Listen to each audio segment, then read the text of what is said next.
আমাকে দেখে বুঝতেই পারছো তোমরা যে আমি ঘুম থেকে উঠে চোখ মুখ ফুলিয়ে নিয়ে দিদির বাড়িতে যাচ্ছি, কারণ আমাদের ছোটোখাটো একটা পিকনিক আছে, সেখানেই যেতে হবে। কিনে নিয়েছি মেয়োনিজ আর পাউরুটি, এটা দিদি আর জেঠিমা মিলে বানাবে। তারপরে দুজনে মিলে রেডি হয়ে অটোতে বসে একটু ভিডিও করে নিচ্ছিলাম। সব ক্ষেত্রেই আমাদের লেট হয়, শুধু কাজের ক্ষেত্রে ছাড়া। কাজ থাকলেই কিন্তু আমরা তাড়াতাড়ি চলে যাই। তো সেখানেও আমরা সবার লেটে গেছি, সবার লাস্ট গেছি, গিয়ে ভিডিও করতে করতে রাস্তা দিয়ে আমরা যাচ্ছিলাম। আমরা ভিক্টোরিয়াতে, দিদি এখানে টিকিট কেটে নিয়েছে, আর ম্যাম বলেছিল যে একটু ভেলপুরি আর পাপড়ি চাট কিনে নিয়ে ঢুকতে। তো দিদি এখানে ভেলপুরি আর পাপড়ি চাট কিনছে। যেতে না যেতেই আমার ঢং শুরু হয়ে গেল, কারণ আমি একটু ঢং করতে ভালোবাসি, মানে ভিডিও করতে ভালোবাসি। সব খাবারগুলো বের করে দাও দেখি, কি বিচ্ছিরি ওই আমার। আমি জানি না পাউরুটিটার কি অবস্থা, ডায়মন্ড চেপে গেছে। আসলে যাওয়ার সময় আমরা ডায়মন্ড ট্রেনে উঠেছিলাম, সেইখানে এতটাই ভিড় ছিল যে খাবার দাবার আমাদের পুরো চেপে গেছে। ওই জন্য দিদি বলছিল যে মনে হচ্ছে ডায়মন্ড খাবারগুলো সব চেপে দিয়েছে।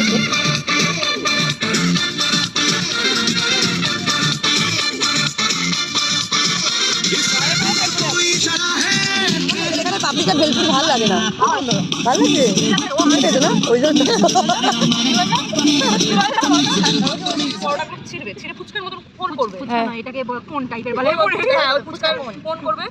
পাতার মতো নিয়ে শিখে গেছো, চেষ্টা করো পল্লবী। ছোট করে নড়ছে না। ম্যাম আলাদা পাত্রে একটা মিষ্টি আর মিষ্টির একটু রস নিয়ে নিচ্ছে। আমি আর ম্যাম মিলে দুজনে মিলে একটু পরোটার সঙ্গে ডুবিয়ে ডুবিয়ে খাবো আর কি। এটা খেতে খুব ভালো লাগে, তোমরাও ট্রাই করতে পারো। অনেকে হয়তো ট্রাই করেছো, বেশ ভালো খেতে লাগে। তো এখানে আমি আর ম্যাম খাচ্ছিলাম, আর বাকিরা সবাই তরকারি দিয়ে খাচ্ছিল। এত খাবার দাবার আনা হয়েছিল যে আবার ফেরত নিয়ে বাড়িতে নিয়ে চলে যাওয়া হয়েছিল। কি খাচ্ছিস তুই?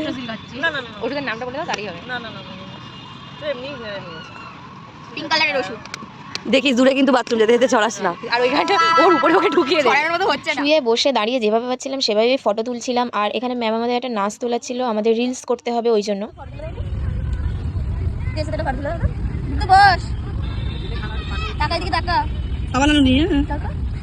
এটা ছিল আমার সবথেকে পছন্দের খাবার, আর চিলি চিকেন সবথেকে পছন্দের খাবার আমার।